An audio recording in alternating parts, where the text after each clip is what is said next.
Hey there, Wargamers, Justin our Paints here, and today I've got Daff out with me, and we're going to try our hand at doing a little bit of a paint video.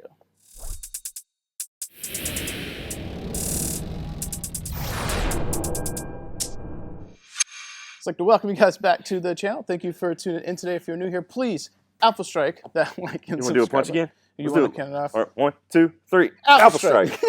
That like and subscribe button. And if you're new here, or excuse me, if you're a return viewer, thank you so much for continuing to support what I do. That said, this video, no idea how it's going to be stitched or how long, but Daff really pushed forward and wanted to do some type of painting video. And he pitched the idea of trying to do some kind of speed kind of painting video. So we're going to try and give ourselves about an hour, hour and a half of a painting to see what we can get done. There's kind of guidelines, so we may go up or down on that. But the idea he had initially was painting a random mech. And we got in touch with Fortune Dimension Games. Bobby over there sponsors the channel, and he provided us with some salvage boxes that we can use for this this paint experiment. And he gave us 10, so we can do 5 and 5. Those models will get painted. We'll see what we can do. They'll get put back in the boxes, and then those particular models are going to be used for some battle report stuff that Justin and I will do, as well as Bob tomorrow when he comes out. A little bit of randomization. Yeah. So you have some random forces. So it said we got a box of goodies here from old Fortress Music Games. And the best part is Bob still has no idea. Bob like, has as of no this idea. moment, he has no idea that this is what we're doing with And that. by the time he sees the videos, he will have already filmed. So he has no idea what we're doing. So we've got the 10, and Justin will get 5, and the other Justin, me, will get 5. And we're going to open these up as we start the paint video today, and as we transition over, we'll start the painting. So I think what we should do is kind of figure out which ones feel the heaviest and try and sort so we get kind of even. I should have brought more like a food scale or something. Like, my wife does, she has the food scales because she does like sourdough and stuff. She's got to do it by the grams. Which I'm talking about my that wife feels very light. Weighing out grams. These two feel very light. Yeah. I feel like these two are probably heavy.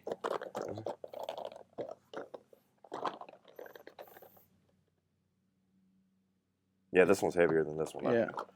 How do those feel? About the same. They're heavier than what's over there, but okay. yeah, for sure. So there's that and that, that and that. Oh, hang on, I gotta get one of the heavy ones. All right, so he's got his 5, I got my 5, and we'll pop these open and see what we get. I will go first here.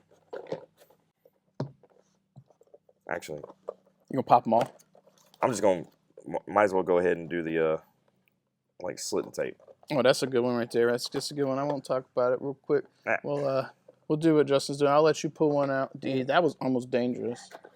I saw that knife slip. It was not a slip. Yeah, it was a something. It was a incident earlier. A whoopsie doopsie. Whoopsie. All right, so that was, I think, probably the heavy one that I felt. Okay. You want me to open one now? Yeah, go for it. Right. What are you doing? Up camera too? They can see it. Yeah, okay. right in here. It'll be roughly where they're gonna see it. Oh, that's a good one. That's a big one. That's a heavy one. Oh, damn. Yep. Damn. It's the longbow. Oh boy, got some range. Yeah, he's biggin'. So now he's opened up his heavy one. Mine was a dragon, and for your forces, this is also a very iconic Cretan mech. Okay. So we'll paint that. I'll probably tailor that one to have a red paint scheme is probably what I'll do for that one. This one looks cool. It is very cool. What weight class is that? Is that 3 or 4? That's an assault mech. Yeah, I did not realize the longbow was an assault. That's dope. All right, so we got the first one open here. Dragon. Okay. One of my little light turds. Come on, I want to put you out in the middle. Oh, or right. like kind of be here. Got a raven here. What's your next This one feels kind of light. I'm gonna do a light one too. Watch, I say that. I think we're gonna have a bunch of lights and mediums. None of these. Oh, it's definitely a light one. No, it looks like one of the little commando guys again. Is that a Valkyrie? I don't know. I get the Valkyrie. I'm new to this, bro. Yeah, it's a Valkyrie. Okay, I get the Valkyrie, then the Stinger, and the Wasp ball kind of mixed up. They're very similar. Their head's different. It still looks cool for a light mech, though. It's a nice little annoying turd. Nice little annoying turd. Yep. All right. Okay. I was looking at like this one. Oh, look at me throwing them around. You can line them up like I did, so we can see what we got. So I'm gonna say something about like the Battletech plastics. Yep. Me and Ben were talking about this the other day. Like as opposed to like other war games, like the Battletech mechs, they feel like the plastic itself feels different to where like other war games sometimes like some miniatures that I painted, you feel like if I drop it, it's gonna break at a certain point. Like I mean, there's probably some like this, but the majority of them are not like that. Yeah. Like so in one of the other videos that we filmed a minute ago, we are talking about my kid getting into it. Yep. So like these mechs, like if my son wanted to play these and just have toys that he's pretending to shoot robots with, like even if he doesn't want to play the dice, very hard to break them. Yeah, like he can. Yep. He can do it, and I'm gonna let him paint one however he wants. Tell me what color he wants. He's probably gonna do black and red. Those are his favorite colors. Okay. Oh, that's a dope looking one too. It's a Crusader. He's got a little unicorn horn up there. Look at that. Yeah, very Gundam,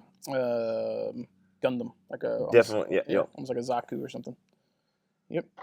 All right. So funny you brought up Gundam. Me and Tristan just built a heavy arms custom. Yeah, Gundam. I saw the things. You should talk to Austin while you're here too. He's big into Gundam right now. Oh yeah. Yep. So my third one was a Mongoose. Also weight class right now. You got him beat. So you got a heavy, an assault, and a light, and I have a light, a heavy. Oh yeah. Yep.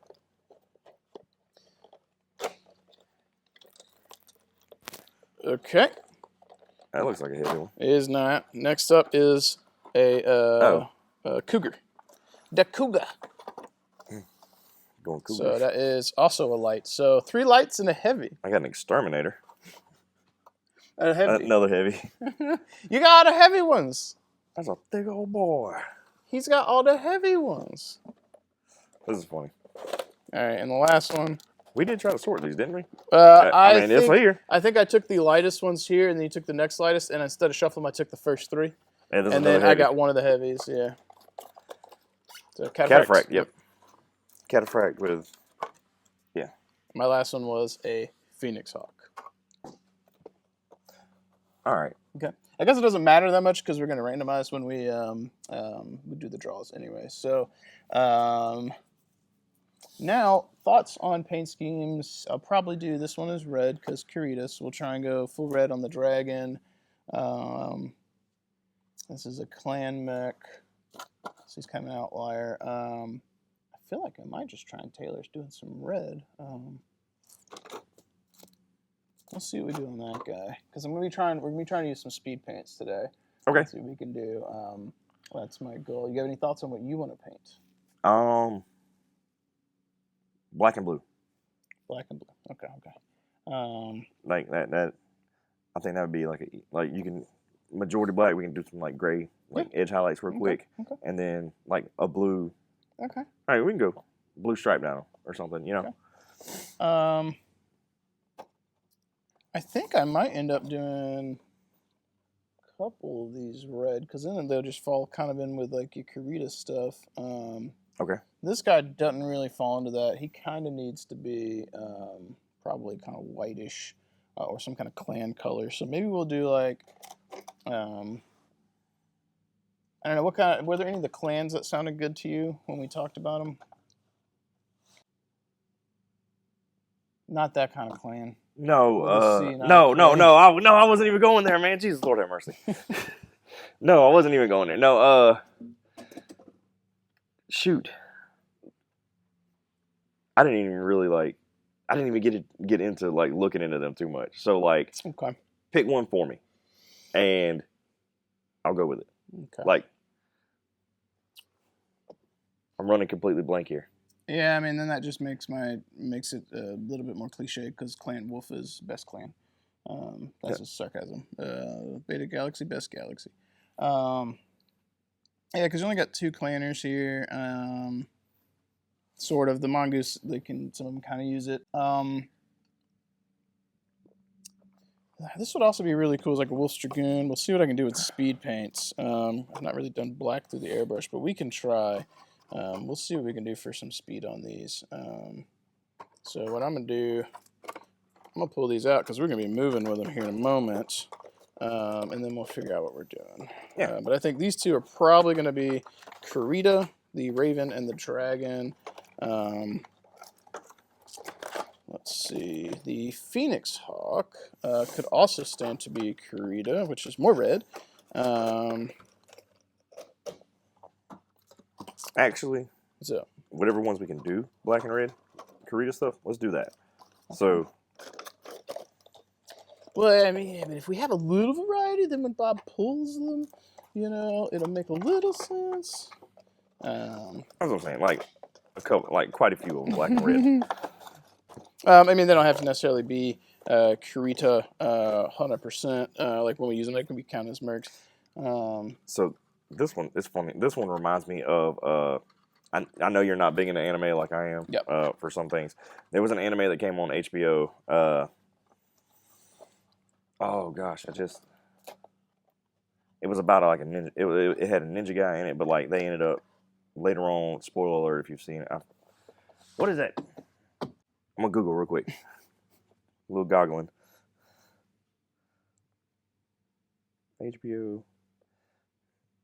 It was on Max. Excuse me. I'm gonna get the HBO anime because I don't want to get the name wrong. But this, like, the event, like, so Ninja Guy later on, they end up, like, you know, they're going from, like, classic ninja stuff, like, not doing, and then moving more into, like, a modern world where they're applying these mech suits. This reminds me of one of the mech suits that was, like, on there. Of course, I got no signal. I'll find out later on. Yep. But it reminds me of one of those from that anime, and that's pretty cool. Like, so I think what I'm gonna do, because I brought Silly Putty to mask these off. I think what I will do is I'm gonna do gray legs, red torsos on these, because then they could be maybe some kind of Wolves Dragoons or Kellhounds or Kurita, and then these two I might try and do black. We'll see what we can do with the speed paints. I don't know if there might be a dumpster fire, and maybe kind of maybe they're Wolves Dragoons, and then you can pick what you want with those. So, okay. Yep. So I kind of got a game plan on what I want to do with these, and as we transition here, I will show you guys a product we're going to be using today to try some new things out. Oh, we got new products? Yeah. Oh. We're rattle cans. We're trialing. All right, guys. So we will be using some new spray paints from Monument Hobbies today. So I think we might try and do a little bit of a mix of stuff. So first, we're probably going to be using, actually maybe try all three of these today. But we'll probably do something that's based gray, and then we'll airbrush and try and do a zenithal over the top. Then we'll try and do something that's based gray, and we'll try and zenithal with the white from the top, and then we'll maybe do black, and then try and do a zenithal with gray for a few of the models. So, and then maybe at the end we'll try the clear matte varnish on top of them, so we get to try a little bit of all of these. These just came out from Monument. I believe they are MSRP for the lower continental 48 United States. They can't ship international, I'm sorry. I think these are retailing for $18.50. If you decide you want to pick up anything from Monument, their paints and so forth, we got a coupon down below. In addition to this, we're going to be using the squad sprayer today. I'll probably put that, and I'm sorry if you guys hear in the lawnmower, we decided to film and now they're mowing. Next to the building. Yeah, next to the building. So we will probably let Daff have a hand at playing with this one day, or at least I'll use it for his minis.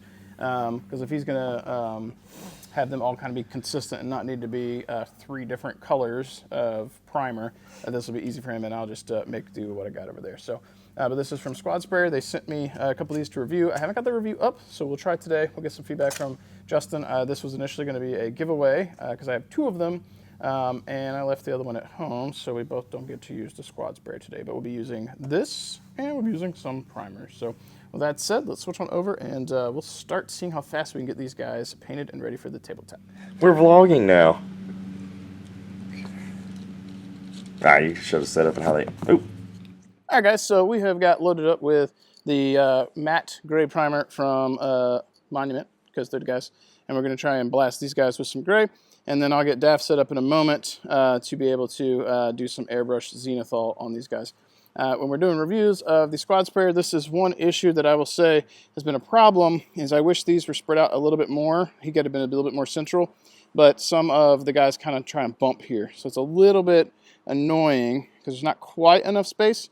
The concept works really well, but when it comes to battle mechs, it's a little hard because they're so wide. If these were standard 28mm infantry, probably fine. So, but we should be able to flip them upside down and spin these and be able to get them basic or prime. So we're going to use the gray, and then we're going to take this to the airbrush and hit it with white from the top to get more precision and give Daff some experience playing with the white. So let's go ahead and see if we can rotate this and get the primer going at the same time. And I apologize if you guys hear the lawnmower guy come by, because he inevitably will come as soon as I start.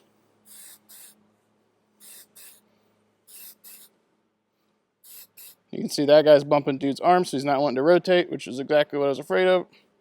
So back at it. And then homie's flopping off. Yeah. And yep, sorry. So bad plan. Bad plan. These guys are bumping, and no matter what I've done with that, they're not wanting to not bump. So I'm just going to rotate the handle by hand now.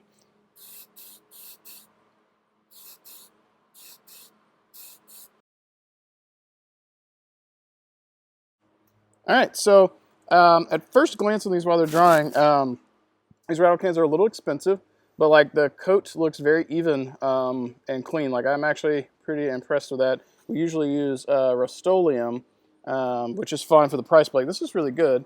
So yeah, anyway, we've got the gray down for Daff. I'm going to throw down some gray on my bros, and then probably try and see if we can zenithal white from the top with rattle can and see how that goes. You mind if I interject something real quick? What's up?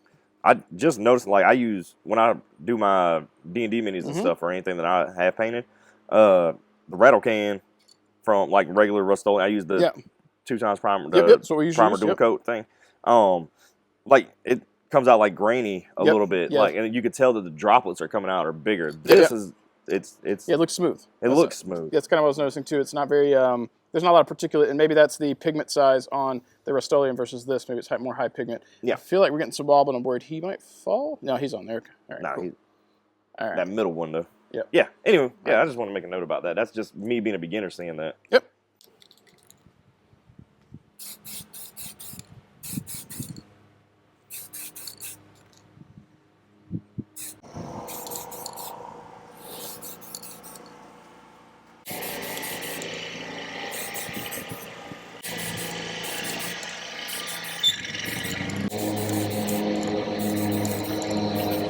All right, so we've got our white primer, and we're going to see if we can't get a reasonable zenithal from the top on these.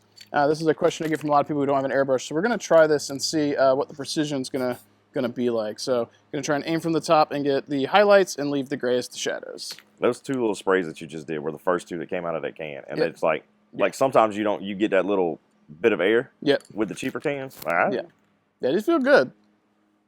And they're a little bit bigger, I think.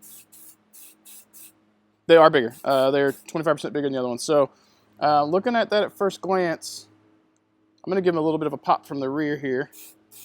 No laughs. Giggity. It's painful. Yeah. So missing a little bit there. Yeah, so based on what I would have normally done with Rust-Oleum, I think these have much finer pigment. That would be my guess. This is, I'm probably going to go ahead and do this on all of the guys and see how we fare.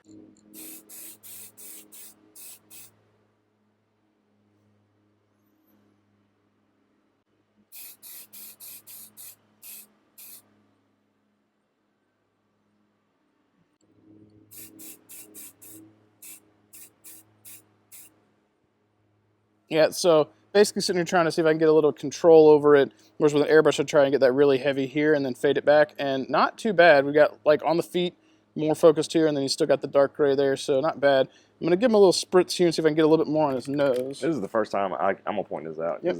Back here on the back, you can really see where, like, there are the droplets coming out, like, compared to, like, I wish I had, like, a Rust-Oleum can. I can show you. Like, it definitely is, like, finer. Yeah. As far as pigments and droplet size. Yep. The last guy we got here is the drag. When you're trying to do the same thing, see if we can get more of a focus on the front versus getting it all over.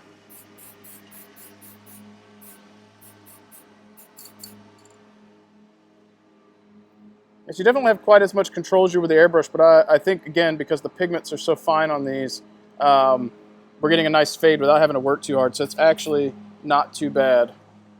So I'm pretty happy with that. For people who don't know, what is the purpose of a zenithal highlight? So the goal of what we're trying to do here, and as we apparently have a rock concert of noise going on, we are trying to, this would never happen any other day, but I want to film it's happening. We're starting out with a dark color here and going into a light, so when you apply transparent colors on it, over the dark areas, they're going to show darker, over the light, they're going to show lighter, so dark red into light red, that type of thing. If your paints aren't super transparent, they're more opaque, when you go over this, it gives you an idea of where to spray the lighter colors and where to focus the darker colors. Or like where you want to place highlights, and like what do you want like for your lighting source? Exactly. So zenith being from the top with a peak, exactly what we're doing. All right, guys. So we started with the rattle cans before, and now we're going to be using the airbrush to get a little precision. Now, I'm very comfortable with the airbrush. Daff is very new, so I will help walk him through as best as possible. The concepts that we did on the rattle cans are going to be the same with the airbrush, where we're trying to spray at a specific angle and focus more of the white in areas we want more of the color to show through, and leave more of the gray in the areas we want shadows. So I'm going to let Daff fill up a little bit of this cup with the airbrush with some paint, and let him go at it. You need to give that a shake if you haven't already. All right. Yeah, I probably impulsively shook it when I grabbed it over there, but you know. Do you add anything to the? So this is airbrush ready right out of the bottle, but I do sometimes mix a little water in just to adjust the opacity so it's a little bit more thin.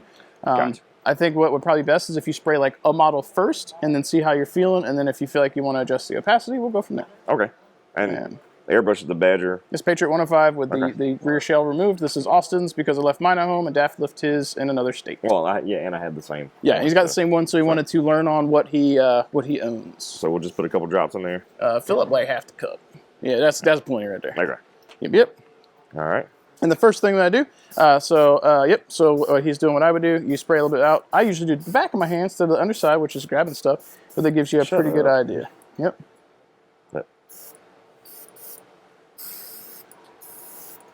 So rule of thumb when you're spraying, push down trigger, then pull back. If you pull back before pushing the trigger, you'll get some of those droplets you're seeing on the back of your hand. Okay, yeah, that's a lot smoother. Okay. Okay. Cool. All right. Now that, so we're going to try to come down from the top. Yep. I'm going to turn it like this, which this is, we were talking about it not spinning like them clunking each other earlier. Like this. It's still got some, it's got a free spin right there on the stand. Like, okay. Anywho.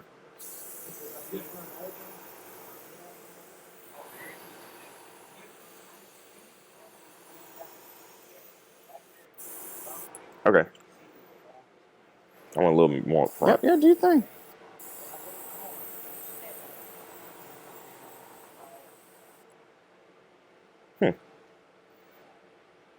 Okay. It's subtle. It's very, very subtle compared to like. You can see I still messed up with one of the drops, but. It happens. Yeah.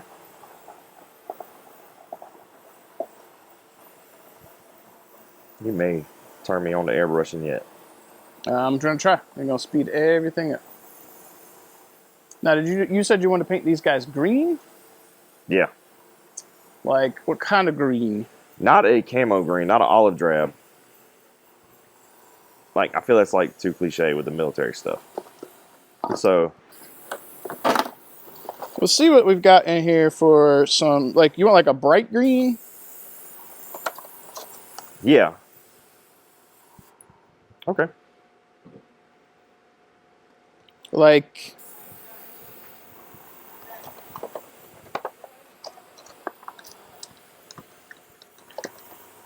what about this color green? It says Shamrock Green. It's a speed paint. And based on the label, it's pretty bright. Is that kind of what you're thinking? Yeah. Okay.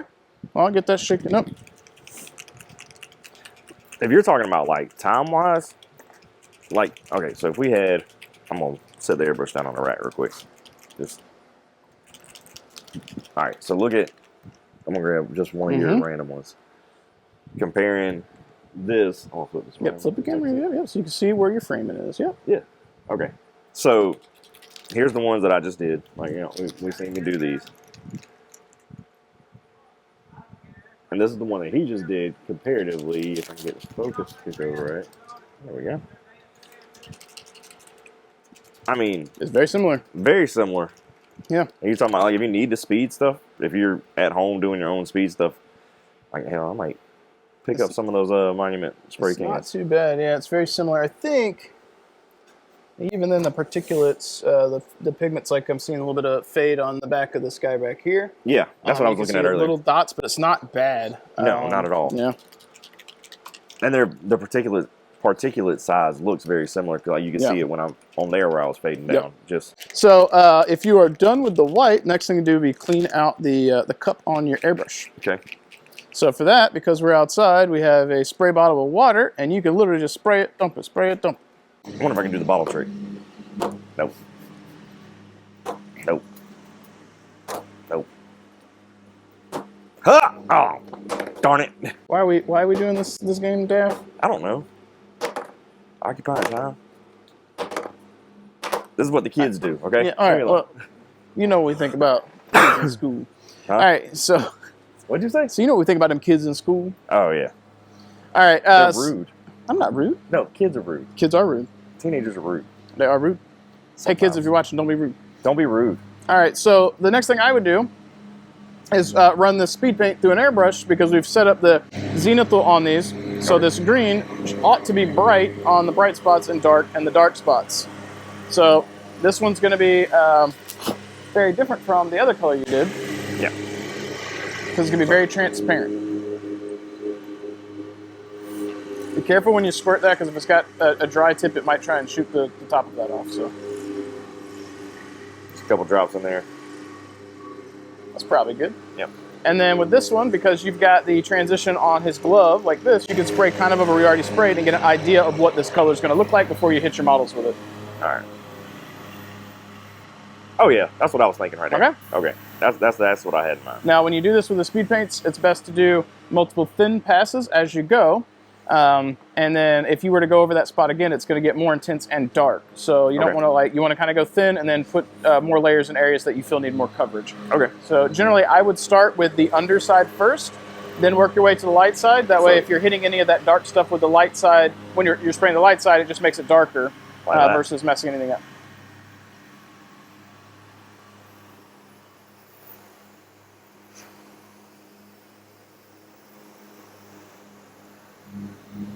So one of the issues you might have here is you've got your airbrush tilted back. Yeah. And if you start to lose paint, it's because it needs to be tilted a little bit forward so it can pull through the cup. Gotcha.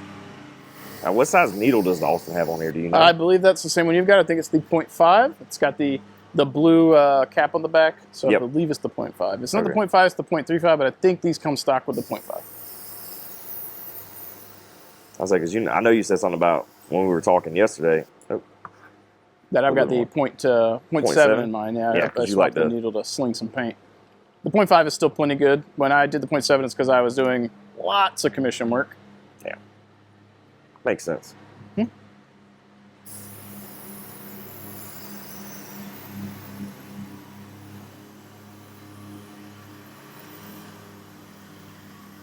The benefit of this as well is you're really playing with the transparency of the speed paint over the pooling effects of the contrast style speed paint, or the same thing, one and the same with the nomenclature. Yeah. So you're not getting the same pooling, which is not that important because we push the shading with the airbrush ahead of time. So like with this, you're simply just trying to tint everything, so it speeds stuff up pretty well. The other thing that's really nice with this is you didn't have to hand paint every one of those with that speed paint by green. By the time you get all 5 of those done, you might have had like one guy done maybe. Yeah.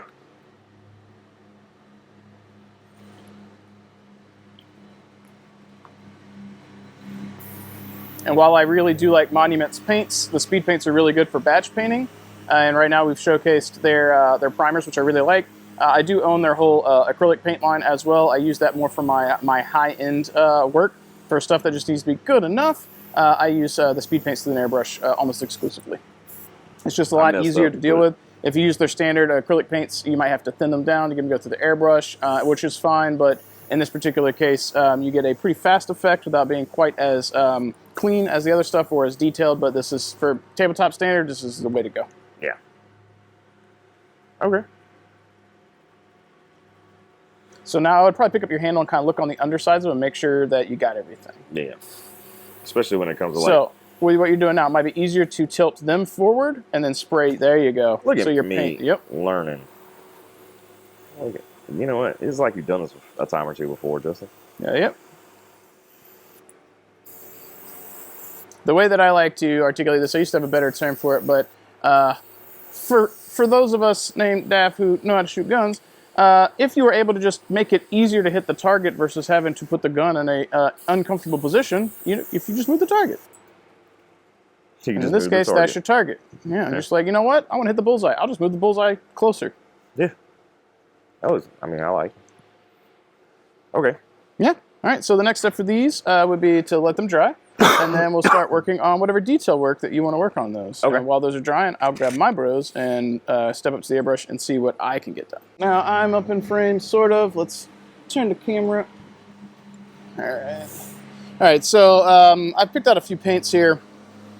My goal is to try and do a couple, let's aim this down with it, there we go. A couple of things on here. So I've got our silly putty, which I also did at Nova for my class. So we're gonna do a little bit of masking with the speed paints in conjunction to make this quicker, to get a little bit more color variation going on. So these two, we're going to spray with gray legs and red from the top, but after we mask, we'll get the red. This guy, we're gonna do a gray legs, and we're gonna do blue from the top, almost like a little bit of a crescent hawk. And then these two bros, I'm not sure yet. I'm thinking we might try the black and see how that looks, and if maybe we can't dry brush some gray over and get kind of some pretty fast, maybe Wolf's Dragoons-esque guys, and maybe even heavy dry brushing area to try and put a little bit of red paint over to get a couple red panels, so we'll see. That said, I'm gonna grab our airbrush here. All right, and we're going to try Noble Skin. I couldn't find a gray here I want. My other gray's at home. So we're gonna spray this. It might be a little bit more on the brown side. We'll see, hopefully not. If it is, we'll throw an audible and I'll grab another paint manually if need be. So we'll give a little spray in our hand here. That looks reasonably kind of gray to me. So we're gonna come over and hit this guy's legs. Now, I'm not as worried about hitting the top sides of this guy because I am spraying kind of a grayish color. Actually, that looks a smidge dark. So what we're going to do is I'm a little bit more gray. I'm going to put a couple of dribbles of water in here. And what that's going to do is adjust the opacity of the paint just a smidge. Still a little dark. We're going to roll with it and see how we're feeling. If anything, the dry brush will bring everything back up. Oops. So I drip paint on the table. That's not what you meant when you said throwing paint. That is definitely not what I meant when I said throwing paint. Or slinging paint, excuse me.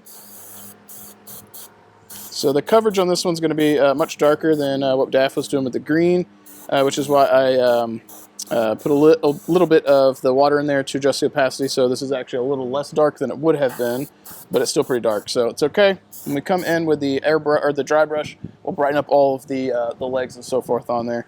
And again, apologies for everything that's going on because we are filming outside today, and we've got lawn mowing, we've got wind, things falling, loud noise. So we're doing the best we can. But this is one of those things that you want to do. Like, you want to be in a well-ventilated area, like yes, outdoors. Like, not outdoors, but like somewhere that's well-ventilated. You don't have to be outdoors, but you don't want to be breathing in a bunch of particulates in your face that are... The benefit to everything that I'm currently spraying with is that it is all non-toxic, which is good. Yeah. And you can see I probably just didn't mix well enough because this is coming out much more transparent than the other one. That's okay too. Get this guy here.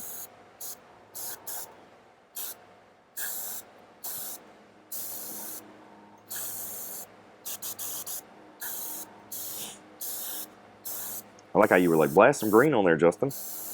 Or Daff, excuse me. Blast some green on there and let me just blast gray. And you're like, I'm going to do a fading gray thing. I needed to do a two-tone. That's all it is. That's all it is. All right, so we're going to clear the paint cup out because I'm getting ready to switch to black. And this is already a dark color. I'm not worried about like super cleaning. It doesn't have to be perfect. We're just going to try and see how this black looks. I'm not expecting much. Yes, again, spray on the back of your hand. It still definitely looks pretty black.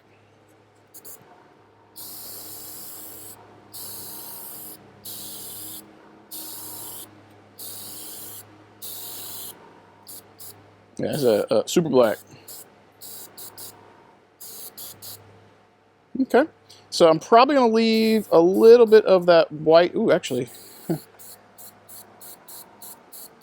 I feather that a little bit, it's kind of coming out a bit more gray, so maybe we'll just... Okay, okay. All right, I'm cool with that. Where's Matthew McConaughey? All right, all right, all right. All right, all right, all right.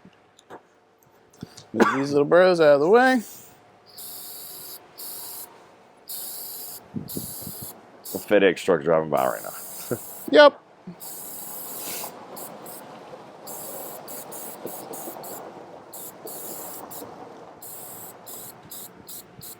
I'm doing really thin passes here to kind of fade towards the front.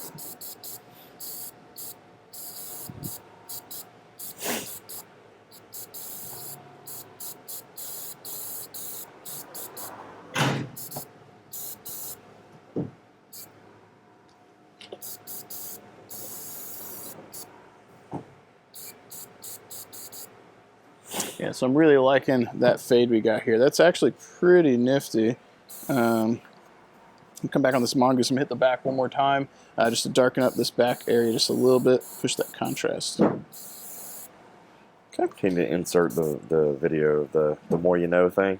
The more rainbow. You know. And on this guy, just to push the contrast a little bit, I'm going to do a little shading on the back with this black, because we're going to have that red, and I really kind of want that red to pop. So we're just going to push a few spots and make them a little darker. Okay, I kind of want a little bit on the back of that head. Okay. It's cool seeing like the actual like amount of little, like with the airbrush, the amount of like little transition you get. Yeah. Like you don't have to. The subtleties if you want it. Yeah. We'll do the same thing over here on this little bro. And that way when we spray the colors over the top, they'll be really, really dark there and hopefully a bit more vibrant and stand out a little bit better.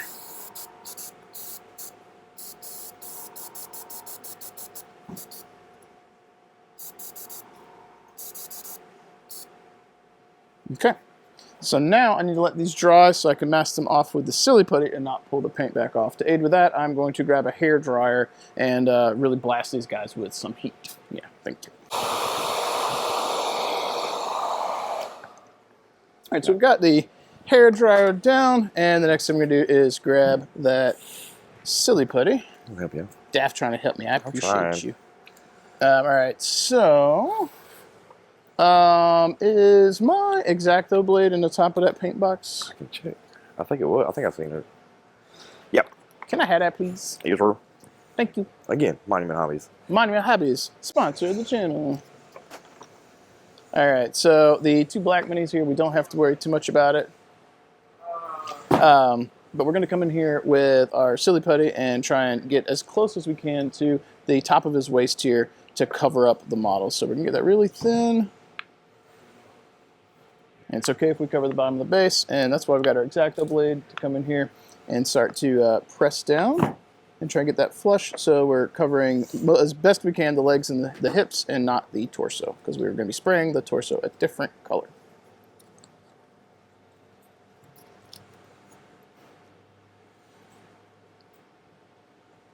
Okay, so we have right encapsulated his legs. We're going to use the X-Acto here to kind of press some silly putty down around the hips, seal everything up.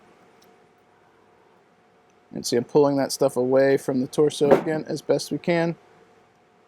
And this won't be perfect, but this is where if you're worried about it, you can come in later and do some detail work to cover up any areas that you missed. And then we did miss a small spot here, so we're going to put a little patch on, kind of mash that in. Okay. And there we go. We have got the first of 3 with the silly putty down. At this point, probably do a quick cut to, or speed thing to some music. So that they don't a little bit of fast forwarding. Yeah, so they ain't got to watch me sit here and do this. You may have to do that. Do you want to try and do it? Yeah.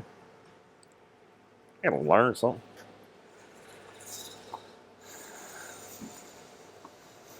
They're just covering up, like where the legs are?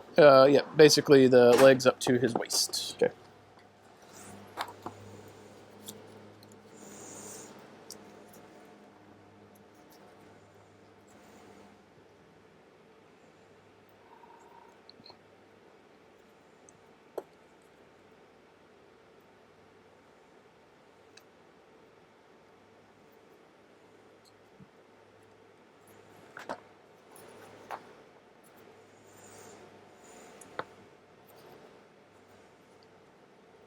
You don't really need, with the silly putty, you don't really need a lot to... No, it stretches out pretty good. Yeah, it stretches pretty good. Like, scratch. Okay. You doing it on all of them? Just these 3. Okay. Yeah, you can chop that up however you want.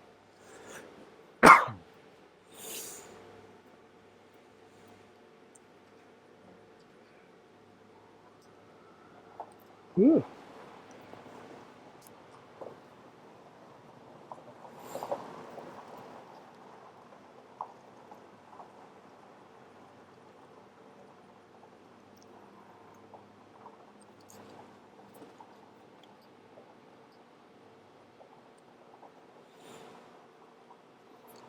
All right, so I think he is right covered, and Daff off camera is helping me, and we're gonna come in here with the X-Acto blade and help tidy this up. So I'm gonna press this down around his waist. Okay, and we're gonna try and get this away from his arm because we want the inside of that as best we can to be exposed if we can. So you get a little bit of that paint on. And some of these, the silly putty's hard because the limbs are so close to the other parts of the body, and the gap between his arm and his legs there is very, very close. So, and much like we did on the front of the Raven, just grab a little extra piece here to bridge the gap on his rear hip. On his little robot booty. He does have, he is not well endowed. He has no badonk-a-donk. He's not a thick boy. He 100% walks softly and carries a big stick. That's what he do. All right, so I think we have successfully given him his little skirt. Got a little skirt on him. So next up is to grab the paint colors. It's called a kilt, sir. Yeah, but those don't go down to their feet. I think his might be a dress. All right, well, it's a toga. It's a robe. It's a robe. It's a robe. He's a astounding Greek gentleman. Yeah. All right, so we're going to start off with the red here. Spraying the tops of these two so they can be definitely not Kellhounds or Caretans. And we've got blood red from Army Painter. Have you given any try to the newer Army Painter Fanatic paints? I have not. These are the only Army Painters I've really got currently. So I'm just side subject. Yep, I have. I bought a small box of the Army Painter ones, and they come like their little starter one comes with a mini that you can paint, like different minis for different ones, and that's what I like using it, like as far as paint wise. Yeah. Like I mean, there's a lot of people like different places that make really good paints. Yeah, there's no shortage of paint. People producing paints these days. There's a new paint brand coming up every other day. Every 5 minutes, yeah. Everybody's got one. But like comparatively, using some of the old Army Painter war paints. Like just in those brands, I like the Fanatic one a lot better. I have been told that the Army Painter process and blends or I don't know what the word is, formula. That's it. Formula for their paints has been improved. So the experience I had back in the day with Army Painter was not great. The speed paints are great, but it's probably better now. Yeah. And you can see I've been doing light, thin coats, and over that zenithal, you can see where that black was. It was probably a little too dark, it went super dark, but that really makes the eye drawn towards the front, which is what we were aiming for. And we're going to do the same thing on Old Dragon Bro here. Try to go a little faster, because the underside's a bit more forgiving, because that's where it's going to be dark anyway, so we're kind of starting with the shadows. And as I was telling Daff when I was talking about starting at the bottom with the green, that is because if I come up here and I happen to overspray on it, it just makes it darker red, so it's not a big a deal. If I start at the top and I happen to overspray, I make some of the top stuff a bit darker, and I might not actually want that. You can notice I'm kind of doing real thin passes and just light bits of paint. It's almost looking pink right now because I'm kind of trying to build up the color until I'm happy with it. As I say on my channel all the time, you can always go back and add more paint. You can't really go back and add less unless you're stripping your model, and that's not quite the same philosophy. One thing you're noticing, like, or I'm noticing that you're doing different than I did, is like you got a lot more movement with the airbrush when you're doing it. Yeah, than I so did. constantly trying to move because I don't want this to pool and I don't want any one area to get hit too heavily. and some of that's just experience. Yeah, like that was literally the first time I've ever sprayed. Like these are the first sprays I've ever done with an airbrush, which is baffling that you've known me since 2017, 2018, and this is your first time using an airbrush. It pains me. Well, hopefully we can take the pain away. It might. All right, so I'm actually pretty happy with that, and definitely got a nice red color for our dragon. And then we're going to switch out paints here, and it's very important that I clean this cup because it's red, and if I throw that blue in there, it's going to turn purple for those of you who didn't skip art class. Daff is very familiar with the color wheel, but his color wheel was found on the food pyramid. Ja, ja, ja, jokes. Oh, he's getting a crayon joke in. I thought that was very funny. Thank you, I'll be here the rest of the day. Keep your day job. I mean, that's fair. Comedy ain't gonna pay the bills. You know what's real funny, Justin? The views on your channel. That was a self-deprecating joke. He's not laughing at this. You got more views than I got. Yeah, but that's like saying somebody with a driver's license has got more miles than someone without. Do you have a YouTube channel? I do, but I don't do anything on it. Well, I know. Oh, this is much darker than I wanted. I had tried, honestly, for a second, like the video thing. I tried streaming for a little bit. You did try streaming. Let me get that out of the way before I blast those dudes. Red, white, and blue. I mean, sort of. All right, so I am actually not happy with how dark this blue is, and we've got these shadows. Can you bring up a picture on your phone for me? Depends on what it is. Yeah, can you just type in Battletech Crescent Hawk? Okay. I thought this blue was going to be the ticket. It's a little dark. Standing by. Images. Lucas Baca, please stand by. Or shooter, stand by. Targets. Yeah. Okay, so it's not... I don't think this is what you wanted. What is it? Like... You typed in Battletech Crescent Hawks? Yeah. Bruh. Oh, sorry. Crescent Hawk paint scheme. Sorry. It's bringing up video games, my bad. Because there's a video game called Crescent Hawk's Revenge. I for sure thought I would have brought up the damn paint scheme. Okay. You see the blue? Yeah. Okay, yeah. It's getting there. I mean... Can you, in that box, find me a blue? So here's an actual picture. So if we wanted to... Like, that's a art picture. Yeah. So this feels dark. Can you grab me a blue that looks like a bright blue on there? Okay. It's not this dark Duke blue. This tidal wave one. There's one down there. I think it's like magic blue. Yeah, magic blue right there. I see it. Might be the ticket. It pains me that I know some of these names of the speed paints. I've used them, but like I should know monuments more. But I know more of the speed. Yeah. That one in your I think that's the ticket. You think this one, the tidal wave, or magic blue? Let's go magic. Magic feels like magic is a lot lighter. Yeah, I want that one. I want that contrast with this. Thank you. If it's a dumpster fire, then you could tell me we should have done title. All right.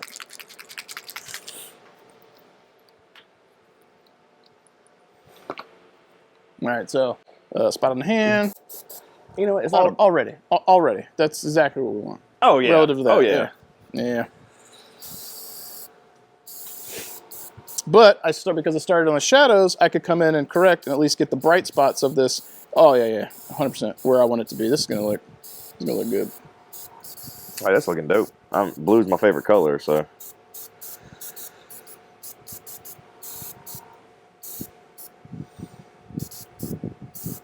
Get full future references. Well, if you want to paint Crescent Hawks as an army, they are blue and gray and yellow. Yeah, I think that's a little blitz there. That's much better coloration than what we had before. Oh, I like that. All right, so we've got our colors down. We've got our masking down. So we've got our Crescent Hawk. We've got our 2 Caretans. We've got our 2 Wolf's Dragoons bros.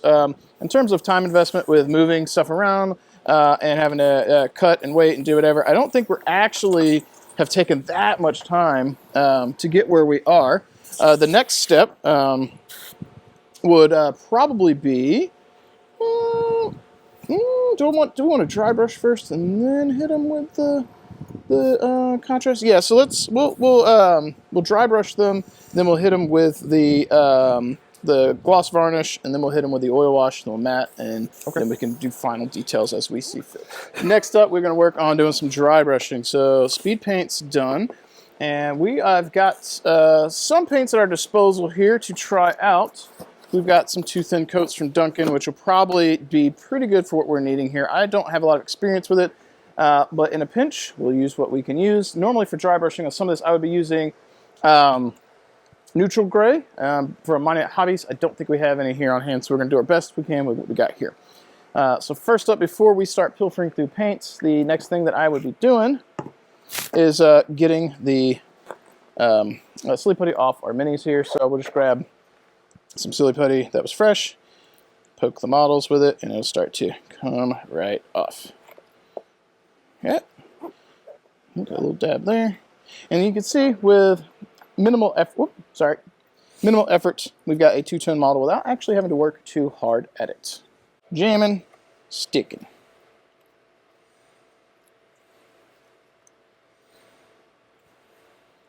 There we go. This is one of the reasons I really like these two-tone paint schemes by doing the half and half with the legs, is you get a little bit of variety without having to work too hard to get it. And honestly, if you're trying to cheat out an army, oh, that looks cool. Yeah. That is pretty cool. Yeah. And fast. I like it a lot. I like it a lot. All right, so now that means I need to find a gray paint that I like for dry brushing, and you probably want a brightish green. Bright green. All right, so here's a green. Ethereal green. And if it's not quite bright enough, you could probably get away with mixing a little bit of paint into it. And so, one thing I've noticed that like a bunch of different companies, I'm going to put this up to the mic, you might be able to hear it. That little clacking. A lot of paint companies are putting their own stainless steel balls in there now. Agitators. I've noticed. The agitators, yeah.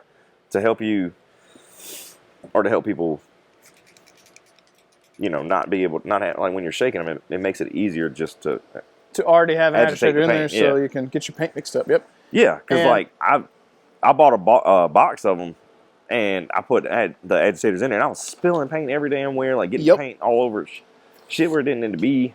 Like, so the irony in what we're currently doing with the dry brushing is the colors that I specifically need of gray, we also do not have the two thin coats grays in there, which means they have been used and not put back, which is frustrating. So I'm probably going to be mixing a little bit of black with white to get gray. Lessons! Oh, all right. So they have their Death Black. Watch there not be a white in here either. I'm going to put a drop just to see how there's white, the white star. Let's do it over the... Oh, yeah. That looks pretty cool. So the dry brush will also probably come out a little thinner than how that looks. Yeah. Well, just for color scheming. This right here is what I just put a drop on there. Just Did you already grab the dry brushes? Yeah, they're right here. Oh, okay. I got you. Dry brushes. Makeup brushes. Yep. So those wet brushes they're called the Wet brand or whatever from Amazon. Works out pretty good. I'm going to pilfer some paper towels here. Whoops. All right, so we got towels. Okay. So I need to mix and start taking these guys off of the big spinny paint handle because I'm going to be doing them one at a time. Probably helpful, yes. Yeah. Okay, so I need gray. So I'm probably going to need 3 of these. Oh, geez. Because I have 3 different colors. I got to do light blue, red, and then the gray. So, but I left you the big giant one. Well, I got the thick boys over here because I pulled all the thick boys out the boxes. And Justin's next to me. We will try and rotate cameras. Yeah, I'm trying to get like up under the table right here so that we can... So we have this camera here. What's that looking like? All right, so you can kind of see what you're working on, but what we can do is we're in an environment where we can move cameras. So I'll move this camera over.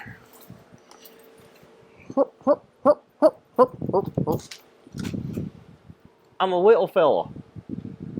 Just a wee little fella. I'll put it over your shoulder. Okay. Just be aware it's here so you don't bump it. And let's back that up just a smidge. And if you happen to look up because you want to show... I bet this is how my son feels sitting at the dinner table. Like, because the little stool is so far down. Dad! The little super country accent. All right, so we'll try and get this adjusted a little bit. Boom. All right, so if you look up, you can probably see the framing, so you have a pretty good idea of where you're at. And we'll kind of go back and forth as best we can. This is almost like a... Dad's teaching me to paint with him. Look, I'm finally getting paint lessons. You are on the little tiny stool. Yeah, I know. Okay, so we got... Are you just dropping that straight onto there just to get it? Oh yeah, because I'm gonna mix it because it's like this is MDF. Okay. This board don't mean crap at work. We can destroy it. It's fine. Okay. The underside of it is already covered in paint. I flipped it over. And I can what's the already agitator got? It might be stuck. Yeah. Or a agitator. It sounds like there might be more than one in there. There are some companies that do too. Yeah. It makes sense. Yep, okay. It's still gonna have to be a wee bit brighter, so let's just string of the white. All right. The bottles are kind of hard to squeeze. Like, yeah, I'm worried I'm gonna just jam or blast paint across the table. Yeah. Yeah, there we go. Okay, so dry brushing. I'm very familiar with this concept of how to do stuff. Like dog hair. Yep. Bella's with us. She in is. Spirit. All right, so you want to load up the brush, right? Yep, correct. Load up the brush. It's called dry painting for a reason. We're not using a wet palette. We're not using none of that other stuff. And then you can take and, thin it off on there. So paper towel is what I would do first. Oh, seeing how much how much extra was. Oh, I see. Versus, and then I use the paper towel to look at the ridges by themselves. Like, what am I getting? Like, that's just personally, that's what I do. Especially when I use the we go to Sam's Club and get paper towels. So they get the big boxes, paper towels and toilet paper. Man, it's like $20 and you can get a huge thing of it. Psh, Sam's Club for the win. I don't even know. That does look like a camo kind of green, but you could mix a little bit of ivory in it, get you a little bit of brighter green if you wanted to. Where's that? You got an ivory over there with you? I got white. But you probably want ivory is going to be a little bit more kind of the yellow side, so it won't be quite as pale. Looking vampire. Oh, vampire. I watched the ivory not being here because I wanted it. Zombie gore. Not bright. You need something bright. Ivory tusk might do it. Okay. Yeah, we'll maybe. See. I mean, I would test first, obviously, see what you like. I hate this cough. Shake, shake, shake. Shake, shake, shake. Shake your pants. Leave me alone. I'm having fun here, man. That is all that matters. Oh. Just a party foul. Chug it. He had one. He got one deep highlight on the back of that leg. I got it off. Battle damage. Yeah. All right, let's see. The paint tech had one job. Okay. Where's that mixing brush that you had? All right.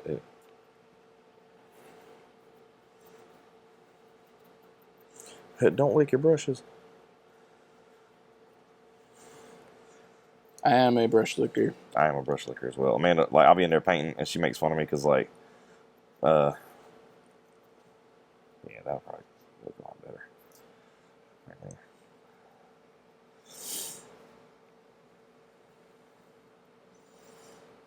Right about that color. So you can see where I mixed more green. I'm just adding green to it. Yeah. And it's cool because, the paint acrylic paint dries relatively quick, right?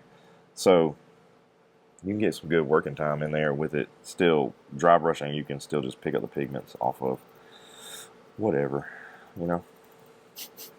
Whatever. I'm just chatting. He's definitely just chatting. Okay. Let's see how it goes.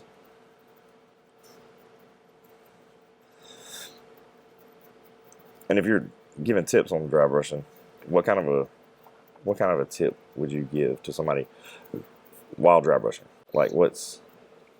So I usually don't have a glove on often when I dry brush, but I would always dry brush the back of your hand before you touch the model because you could see where that smeared, and I 100% had too much paint, and you could see as it faded out. So I had a pretty good idea of what the paint load was going to be like before I touched the model, and that's the big deal. Also, you don't have to get the most expensive brushes. Like Artist Opus has some solid dry brushes, but they're very expensive. Mm-hmm. These are really, really cheap. If you want something that's a little bit more premium and nice, check out the Master Series dry brushes from Army Painter. I really like those. And Monument Hobby's got some similar types of dry brushes as well. I'm a big fan of the Army Painter ones simply because I feel like for the bang for the buck, they just work better. I think the bristles, I don't know if they're natural hair. I think the Monument ones are a bit more, I think they are synthetic. So I feel like I get a different overall feel when I'm using the Army Painter ones, and it's more consistent with what I want, and that's what I use. I got you. But the brushes you use don't have to be the most expensive. These wet brushes here on Amazon, I think, are like less than $2 a piece, and that's probably actually high of a guesstimate. So if you guys find them on Amazon and try them, and then you're like, oh, they were half what you said, well, that's good. Way cheaper, yeah. As far as like dry brushing technique, like, is there anything that you do? Like, because I know some people will tell you, like, you want to go and take the brush, like, all right, so my lines are running perpendicular here. Yep. If you want it to catch right, you're going to need to run perpendicular to that, not parallel with the way that, like, I'm not going to take lines like these lines. I'm not going to go this way and hit the edges of it. Because the point is, like, that this is picking up, like, the hard edges on the edge is a edge highlighting. Yeah, so you're kind of cheating towards an edge highlight. The thing I would say is focus your brush strokes where you think the edge highlight should be. Though on Battletech, I kind of end up going a little bit all over the place and then heavier in areas where I want the edge highlight to be because it's a little bit more exaggerated. But when there's panel lines everywhere, the models tend to kind of pop a little. But if the brighter lines are the ones where the highlight should be, and there's some highlight or some edges that got caught that wouldn't technically have had light, but the ones that do have light are still brighter, then you're in good shape, in my opinion. I'm digging that. And you can also come back in with manual edge highlights and really push the brightness in areas that you feel need it anyway. And you can use the same paint color and just add a little drop of white onto it. Yep. So with the green there, I had you do ivory, so you kept more in a green area. If you go with white, you might get a bit more of a pale green, whereas that's going to lighten it up. But because the ivory's got like a hint of yellow in it, it's not quite as drastic. I can. Yeah. So I definitely see it. I wanted bright neon green, but I'm really liking the way that this is kind of matting it out and having big old chunk boy with the side cannons. Oh, the longbow. Yeah. That's a thick old boy. That's a big boy. Okay, Mickey Mouse. You sound like Mickey Mouse saying that. That's a thick boy. Oh my god. So, I know we talked about me being in law enforcement, right? Just, I currently am a school resource officer, right? That is, I've done a lot of different stuff. We'll probably talk about this later on a podcast too. But just bringing up a story, like we have a kid at our school that this year I am glad that puberty found him, because before he really sounded like Mickey Mouse when he talked. Like, I would ask him about something that happened, in the cafeteria. We're like, hey man, did you see what happened over here with X, Y, and Z? And he'd be like, so I don't really know what's going on. Like, he's a great kid. Don't get me wrong, he's a great kid. He's not a bad kid whatsoever. And it was so funny to hear him talk to me. Oh, get out of here, Yellow Jacket. We don't need you. You can't paint. Nope. But it was just funny to hear him talk. And then, like, this year I heard him talk, and I'm like, oh, thank God, dude. Like, it might have took till you were in 11th grade, but you sound normal now. This poor guy with his Mickey Mouse voice that's gone now. Yeah, he legit he sounded like a cartoon character. I had to warn one of the principals one time because they had to ask him about something. I'm like, I'm just letting you know, before he comes in here, like, don't look at me about his voice. And they were like, what? And then he started talking, and like the principal looked at me and was like, I know what you meant now. Bro. But like I said, he's a great kid. Like, we were talking about teenagers being rude earlier and not being rude. Like, we say that, but there are still some great kids. Some people raising their kids right. Some people indeed is raising their kids right. I like how you're making fun of my lingo now. Oh, I say sometimes I do be that way more often than I should at this point, and it's because of you. People don't think it be like that, but it do. Sometimes it do. All right, so now I gotta find some. You know what? I'm gonna put this back in here. So I was complaining that things didn't make it back in here. Yo, this dude right here, he's got that pose like, hey, I don't know what's going to happen, but you're going to get these hands. You're going to get these hands. He gets his hands up. They're too low. Yeah, guard your face, bro. Nobody ever taught you how to box. No. This pilot was obviously not a boxer. I've watched enough to hopefully get the idea. Oh, Jesus.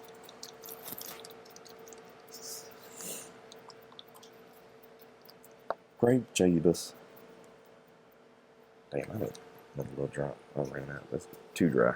It's not like I'm actually not getting paint off. I don't think I've ever had that happen. Yeah.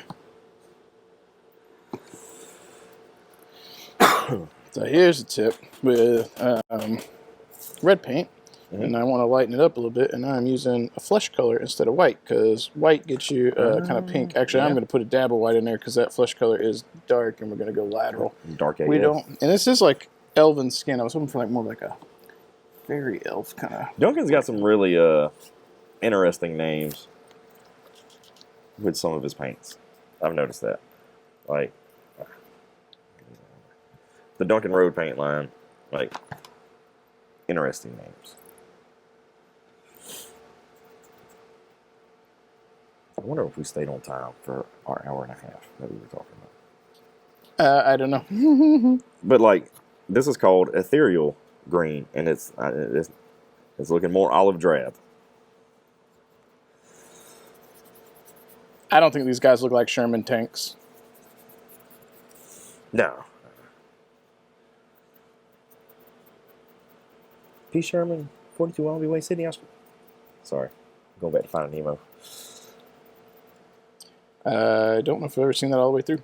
You haven't? Yeah. It's actually really... I get the references. Fish are not food, they are friends. Yeah. That's a good movie. I know we sometimes will rag on Disney for stuff, but, like, there's some movies that are coming out recently that are pretty good. Some of the kid movies are pretty good. What kid movies you seen that were good? Shoot. The Super Pets one, that one was pretty good. With, like, they were the pets, the dogs of the DC superheroes. Yeah. That's not Disney, but that one was pretty good. Tristan loves that movie. I never thought I would enjoy, like, kids' movies as much as, like, I do. Like, just being able to spend time with my kid and enjoying movies with him. I like this dude. This dude turned out pretty good. I'm glad that you found one you liked. Well, I didn't think I was going to. A little bit more. This guy needs some more. You need some special treatment, young man. Need some more attention. For sure. What? I like dry brushing because you can get reckless. Just be like. Sometimes you can get reckless. I say reckless, but like I'm being pretty vigorous here, but it's also causing me not to just have strictly edge highlights. It's also like I'm getting a little bit of like a speckled effect, which me personally, I like the way that looks on certain things because it'll end up looking like damage. Yeah. And if these mechs are getting used, they're not going to be in the pristine shape, man. Like, they're getting blown up and shot at and shit all the time. Like, blown up, shot at, and shit. All the time. Blown up, shot at, and shit on. Excuse my language. Sorry. I think we'll be far enough into the algorithm. Into the video that the algorithm won't ding you. Engagement. If you think we're cursing too much, please comment below. Considering what my audience skews towards, I think they're going to be like, you're not cursing enough. Yeah. A lot of them are more I like the way this cockpit area turned out on this dude. Yeah. It turned out pretty good. I can dig it. All right. I think I'm about done with what I wanted to do with these. You got 3 different colors, so. I got one guy left. You're Hawk guy? Well, you're Hawk guy, but yes. Whatever. I'm giving it to you. You get all the cool stuff. And technically minis that were painted on the video on the channel, so they're unique. Yeah.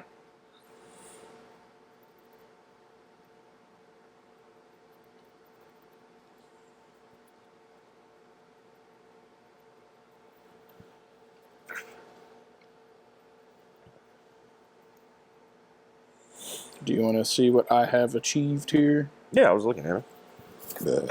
Feel free. Are you done with your dry brush? Yes, sir. I only used that one. I didn't use the big one. Oh man, I would have totally grabbed that big one if I was doing all that green.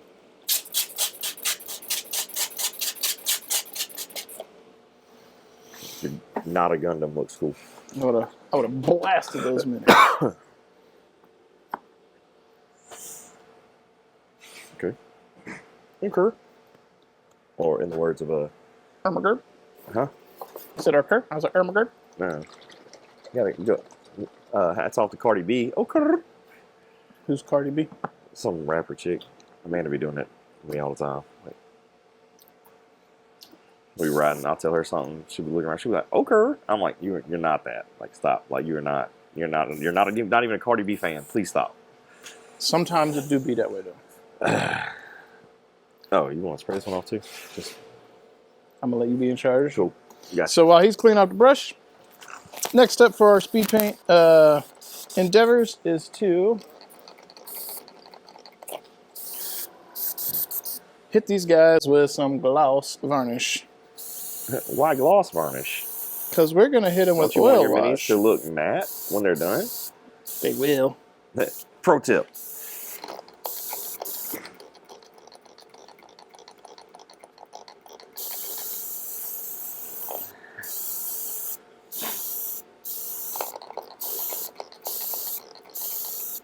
Watch out.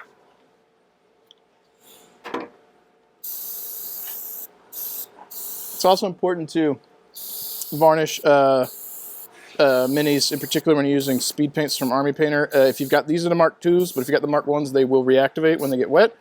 That is a feature for some people. It is a problem for others. Because they reactivate, you can kind of blend with them in an interesting way, but some people don't like that. So Army Painter put out the Mark IIs, so be aware. If you have Mark Speed Is, paint Mark IIs? yeah, which what we're using. If you're using the Mark Is, they can reactivate. Huh. Good to know. Yep. Assuming you want to do the oil wash on your brush? Yeah. Please. You showed it to me last night, Ed. Yeah. Affirmative, sir.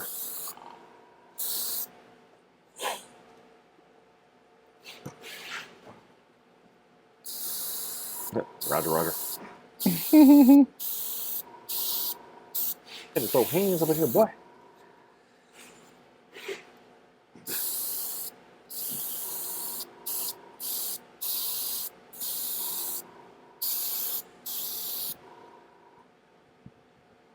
That's pretty good. And for basic tabletop, like we're rapidly approaching like not much more really than you do. I think if I was doing extra details, I'd black out some weapons, dry brush them a little bit, and then I would probably white out the cockpits and then put a little speed paint into the cockpit. That's probably what I would do. I'm gonna just do a little cleanup real quick. Are you done with your speed paints over here? Yep. Okay. All right, so with our gloss varnish down on all these, the next step is to make sure they are super duper dry. So I'm gonna hit them with a hair dryer, and then we will move on to the oil wash. How do you tell if they're dry? I'm gonna try and get close so you can hear it. But if it's gloss varnish, it looks wet. So how do you tell if they're dry? I would usually use the back of my hand and kind of tap the model and see if it's tacky. Okay. And then it's usually a pretty good indication. Okay, so guys, we are going to be doing some oil washing. We're going to be using this stuff right here, which I've used on the channel many times. And we're going to be using some of the Mr. Hobby, Mr. Weathering. This one, the cap came off of, but it's the Mr. Weathering. Mr. Hobby, sorry, Mr. Weathering. And we're going to be using the multicolored black. So that's... So Daff has never done this. This will be his first time doing it. So I'm loading up some little containers with some of the It says solvent. It smells a lot like mineral spirits. If it ain't mineral spirits, it smells like it. Sometimes you quack like a duck and you taste like a duck. You might smell like a duck. You might be a chicken. Yeah, you might be a chicken. You might be a little daffy, but because he was a duck. That's very funny to me. That's very. I'm glad we don't have a face camera on me right now. It was very amusing. Like I saw that was all the stuff was. Oh my god. Is there any shit on my face? From that joke? No, like it's leaking. Yeah. It's all over my pants. I don't see any on you. That's just one little spot. You'd be alright. Yeah, but it was shaking, and I wanted it to be like that bottle might have like no, a you crack. don't. I don't see any on your face. Okay. Or anything. Because like this one was leaking, that's why I didn't have the label on it before the show. That's why I was in a bag. All right, so for this, I'm gonna ditch the glove now because I don't really need it. At least for now, I'll put it on before we varnish them up. Kobe. That's why I wasn't on the basketball team. Were you on any sports teams? No, I actually did not play. Well, I played soccer up to like middle school. Fair. Well, while we regale ourselves with your not sports stuff, what we're going to do is we're going to, first of all, we're going to move your models to you. Hey, you got a camera over there aimed at you, so like we could swap back and forth. We'll see how my editing goes. Okay. You can move that over to you too. You ain't got to have all that shit right from me. So you'll get the model wet first. Get some decent coverage with this mineral spirits. Okay.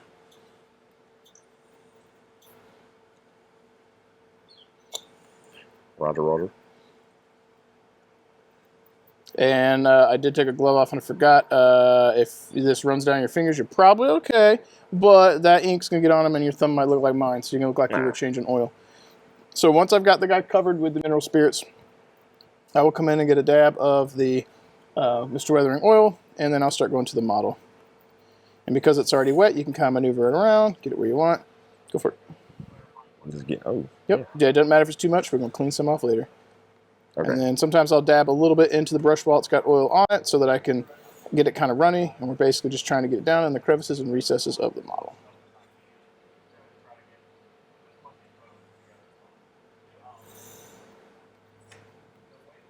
That just makes a huge difference. Like, as far as, you know, like some people, you know, they'll swear by washing or like using washes and stuff on their models, or they'll say that it's cheating. I don't know. There's all kind of tools for your tool chest. It's tools, man. Use what you. If it works, does the model look cool? Like, yeah, people saying like airbrushing is cheating. It's like, I mean, it's a tool. I mean, power tools are cheating too. You can hand crank all that stuff if you want. Yeah. You can hand saw stuff, but a chainsaw's faster. Like, yeah.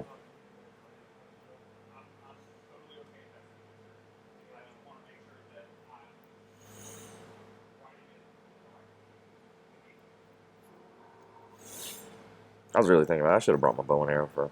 You should have. I ain't never shot one. Not a real one. You know, kid toys. Yeah. Austin was asking, talking about it. So like. Yo, get. Oh, you okay? You doing okay? Okay, I got you. I thought you were like just being, you know, frugal with this oil wash. I'm like, man, get you some. No, I was specifically doing this guy. Okay. Oh shit! Wrong way. Yeah. What do you mean wrong way? I have not covered. Oh, it ain't the end of the world because you could just dip that into your cup that's going to start to get dirty. Like you see my cup's getting really dark now.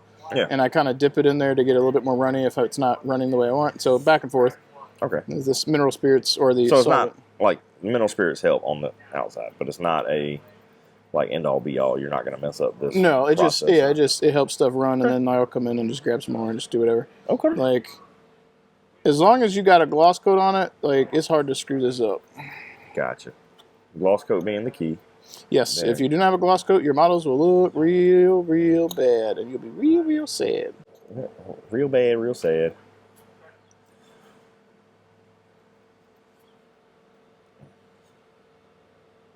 Definitely you should add some before and after pictures, but this is why one day I'll have an editor, maybe not, because I'm channel ain't that big, but being able to have. We're gonna grow it. We're gonna grow it. Gonna do it. We're gonna just do it. You know, sorry, let me stop with my accent. I sent an email out to Atomic Mass to see if they're interested in working with my channel. I don't have you and I talked about this before, but and the channel's heard me mention it, but like I'm really interested in branching out and doing some other games. I just don't want to do 40K. So I'm very interested in doing Star Wars Legion, MCP, and then if they wanted to send me some Shatterpoint, I would be open to it. But this is the least of the 3 that I'm interested in. And I've already got some Legion, so like if you were actually interested in doing stuff, there are opportunities for other games that we could play. Yeah. I mean, like I said, I'm down to come back eventually and do some more. You've been down twice in, what, 2 months? Yeah. Almost 2 months? We did the birthday thing. Yeah, or birthday. My birthday. Birthday. It's birthday, though. Hey, we could set up something at my house if you come for my birthday. When's your birthday? I'll tell you about that off. Oh, that's fair. Ain't trying to dox you. Yeah.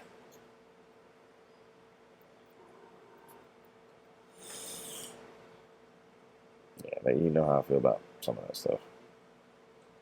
Due to past events. Also, your career. Yeah, I say past events. Like, we can talk about this on the podcast too. But like, I can tell you stories about this. Like, having where I worked at was not like the best. Like the previous department I was at, like it was not the best area to live in. I guess very high crime rate.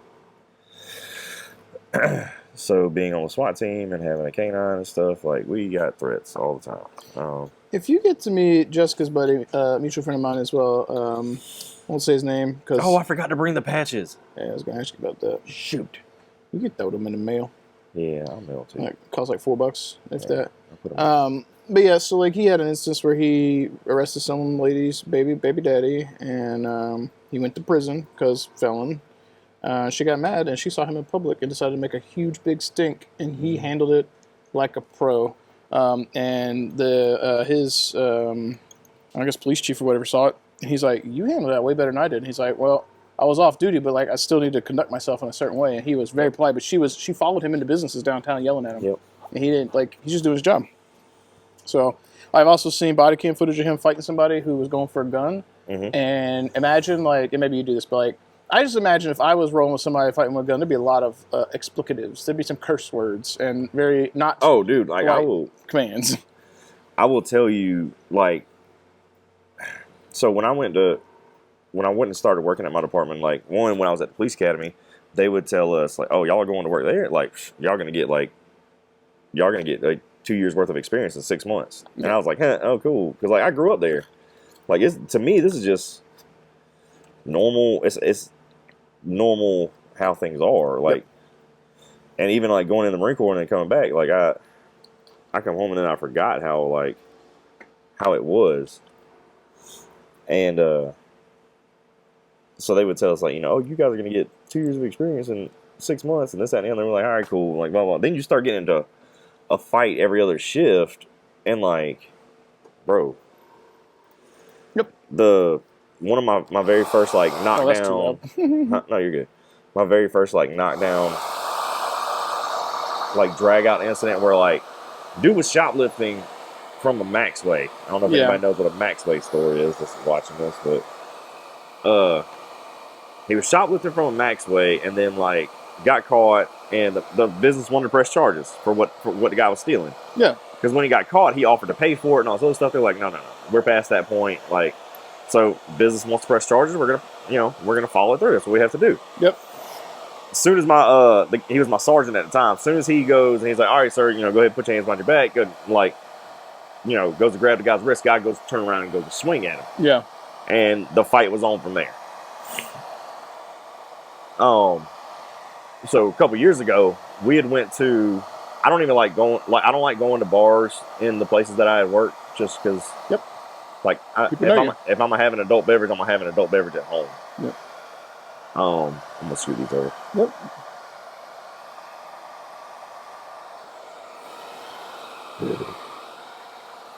But, well, are you happy with your coverage on these? Yeah. Okay. You mind closing that bottle for me? Oh, yes, sir. You gotta call me sir, Jesus. Nah, I just have it.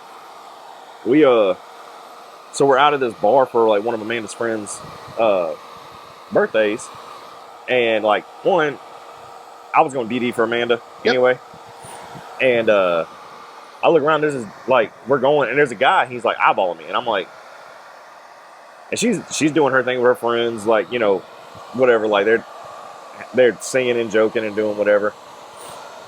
And like this dude keeps eyeballing me, and I'm like, where do I know that guy from? Eventually, I realized that's the guy that I had gotten to the fight with, and I mean, it was a knockdown, drag out. I busted my shin up, and then had to go work at a sport bike week in Myrtle Beach the next week. It was a mess, man. The one that I saw from his body cam footage, he's fighting that guy who was like, they told him like, stay back, whatever, get your hands out of your pocket, get your hands out of your pocket, and like he kept like he wouldn't pull it out, and it's like, well, they thought it might be a gun. They got him, and it was a gun.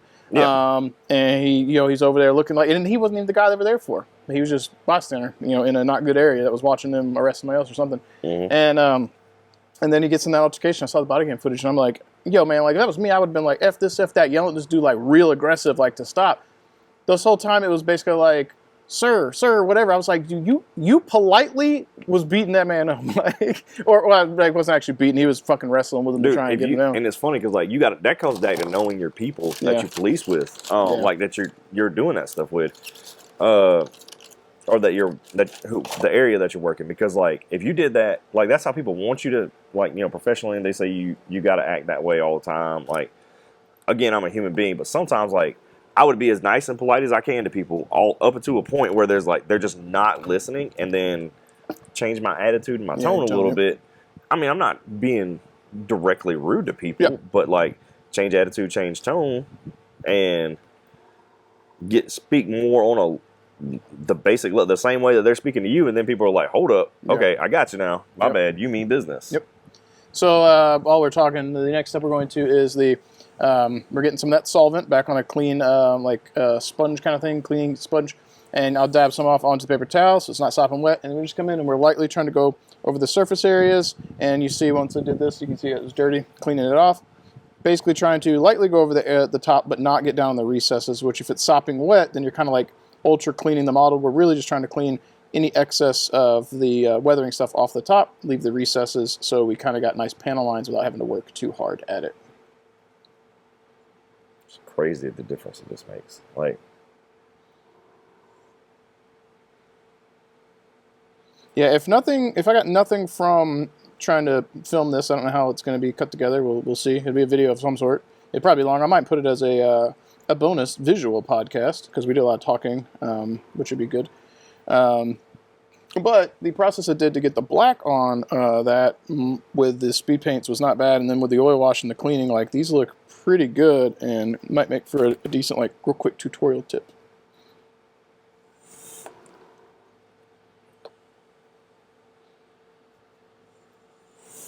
Now, where do you find these little brushes at? These were off Amazon, and I think they were like hobby foam applicators or something, and they're dirt cheap.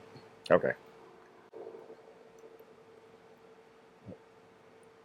Thanks, Bezos. Yeah.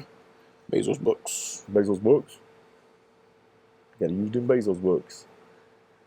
Yeah, I'm really happy with how that Uller, or not Uller, Cougar's looking. That what? The Cougar. Oh. We got that transition on them without actually even having to work at it. What? Did you say round? A round? It's a Cougar. That was dumb. I shouldn't have made that joke. We was thinking about different types of Cougars. What about you? What kind of... never mind. You do you, boo-boo. He knew what he was saying, YouTube. I knew what I was saying. We're all adults here. Yeah, I don't know. Hey, I'm a grown child. Age restricted. Oh, none of my stuff is listed as for children, so... Oh, really? Yeah. No. There's just too many chances of curse word or the content or... You don't think that hurts the channel growth at all? Oh. I don't think that I could do it. Also, I don't want to ever get sued. But there are certain things that just wouldn't fly. And like, for example, there are various eras in Battletech. And if you were to say the word G and oh my god, HOD as one word, they will demonetize you. Because that's a bad word, or it's a bad concept. It's like you're not taking the content or the context of the conversation in. Like it's literally reading. It'd be like, you know, it's called that era because that's what. It'd be like demonetizing a Battletech channel because they use the term exterminate. Well, like, they use the word in the books and the lore and the whatever. Like, this is not something racially driven, but, like, the algorithms or the bots, they don't care. They don't get the context. They'll just do it. So that particular word has been told. I've been told several times by viewers, like, you know, watch doing that because your video might get demonetized because this is a thing going around, which is silly. Because I could literally, one of them, I was literally pointing to the era in the book and reading it, and this was one of the ones where it came up. I'm like, yeah, it literally says right here on the page. I'm verbatim reading this thing. Ah, these look great. These are turning out. Yeah, these red ones look super slick. Oh yeah. So I think we had two things running against us, I think, when we were doing this last night on the guys you brought over to spice them up. I think one of the things we had going was the multi-black out over there might be getting old. Pigments might not have been shaken up, or maybe it's just too diluted now because I've polluted it with some of the mineral spirits in there.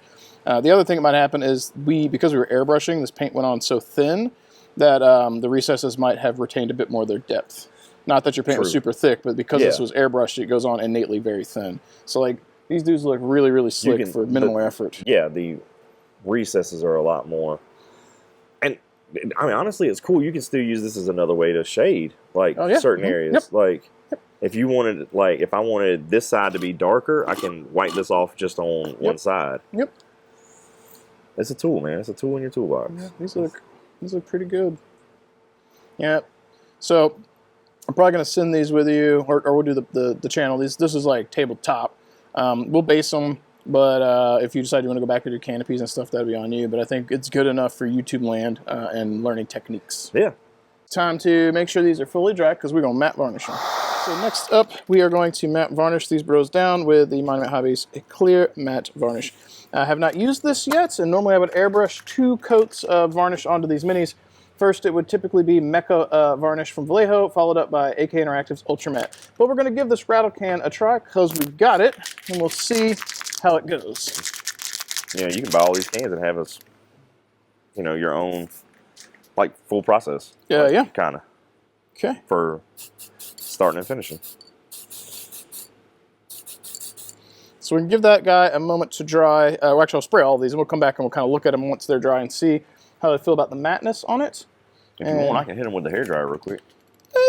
We'll see how we go with the. You're like, I am straight hosing you with the back or the back strap.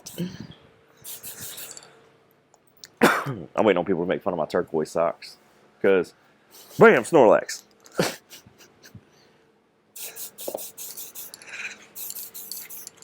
That's what color you should have painted your minis.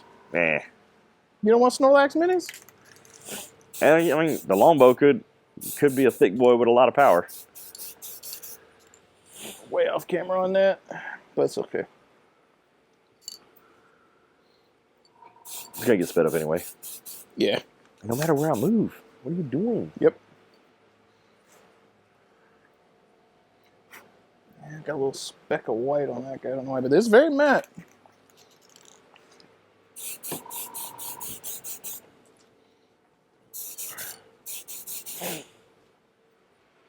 Good.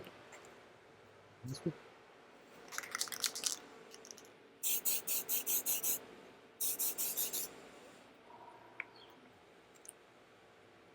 Yeah.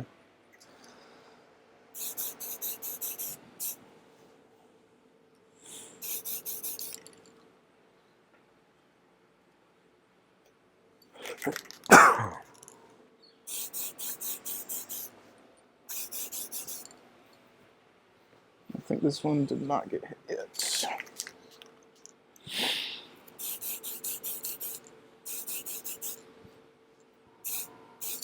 All right, so we've got the, thank you. Yeah, I got you. The matte down on these guys, and they're looking really good so far. I'm very used to using the AK Interactive Ultra Matte, and the rattle can here it's done a really good job. I think one of the main issues you're going to have when you're approaching these rattle cans from Monument is the cost at $18.50 a can. You can use my coupon to save a little bit of money versus what you can do if you were airbrushing. You're able to airbrush your paints, your primers, and so forth. If you are doing an airbrush to do some of this stuff, you could just do this step and save a little bit of money. There were some speed benefits to this. So the cost, I think, is probably the main con for the rattle cans. I think the pros are that you get a lot more volume, the ease of use, and I was able to do a reasonable zenithal on my minis that I did, while Daff did a zenithal with the airbrush. And honestly, like, once we came in with the airbrush and did the actual painting over the top of them, you can't really tell much of a difference, which makes me feel really good about trying to speed through batch painting.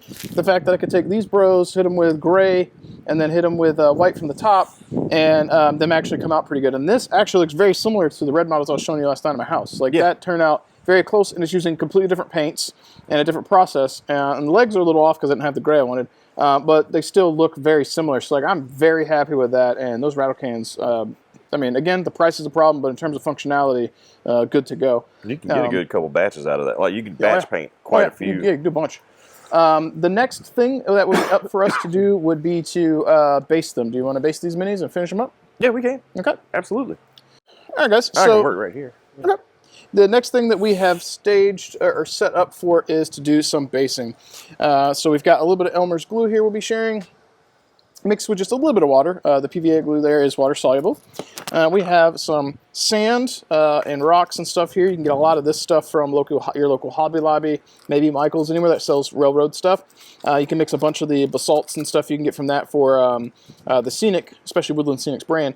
Throw it in something like this, mix it up, and then throw some weathering powder in there until you get a color that is to taste. The downside of this is that when you put it on your models, it's going to dust the legs. The upside of that is they look like they've been walking around in dirt, and that's why I like to do that. So that's what we're going to do today. He said to taste. Don't taste this. Yeah, don't taste it. To maybe, your liking. Yeah, maybe don't breathe it. So I'll do one first. So we'll load up. I think the mongoose, I think, will be a pretty good example of what we're doing. So I'm just going to get some of this glue. And again, this is not rocket science. This is just regular, like legit Elmer's. Yeah. So I forgot the super glue. I did bring some grass tufts to put on. We might do some of that off camera. But we'll get that there. You want to get right up to their feet. You don't want to paint, or don't want to put the glue over their feet. Put it right up next to it. Okay. I think we're pretty good. And then we'll grab our basing material here. Grab our mini, dunk them in there, swirl them around. Okay, and you can see how his, my goodness, camera invert, give me. You can see how this leg's got some of that dirt on it, and this one doesn't. So we're going to go back to our mix, just give them a swish until kind of the other leg gets what I want.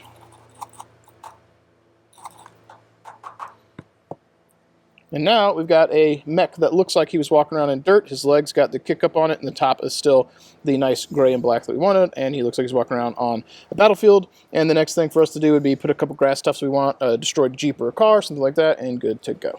All right. Here we go. Cool. All right, I'm going to run it. Me, personally, when I do basing, I like to go ahead and get feet first, like get right up on it, so that way I can, like, have maneuver room to fix it. Like, I get what you're putting down. Yeah. Stay there. While Daff is doing that, I'm going to also prep some minis here, and you guys can see him when he goes to thing. I caught a couple of the bigger rocks on there for that one. I think that looks really cool. Yeah. Where he's stepping on it. Yep. All right, we'll go with that. I like it. I like it a lot. Oh shoot! It's PV. It's just glue. You can dab it off with your finger, but I slid the brush. Had a little hiccup there.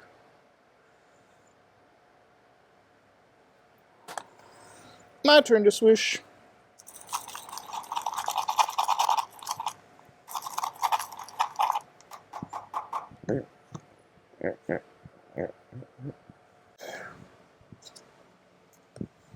Oh, you just threw them in there? Yeah. Don't hate the player, hate the game.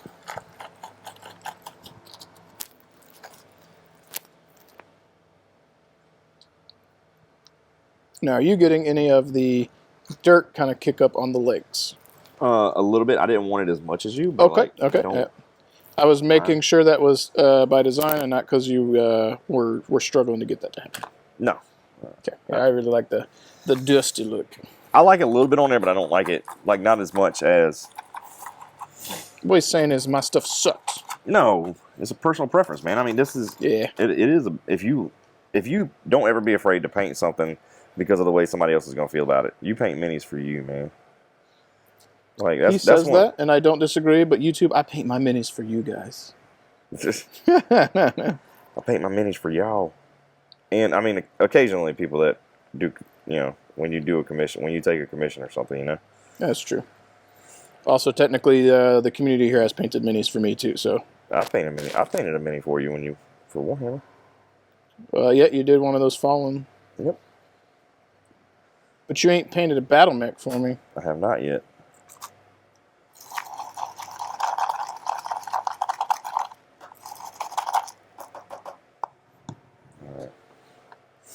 So while Daff is I got one last one. Doing the do here, I am prepping to ring the bases black because that is the last step for what we're doing today. Now, is there more that we could do on these minis? Absolutely. The canopies need work.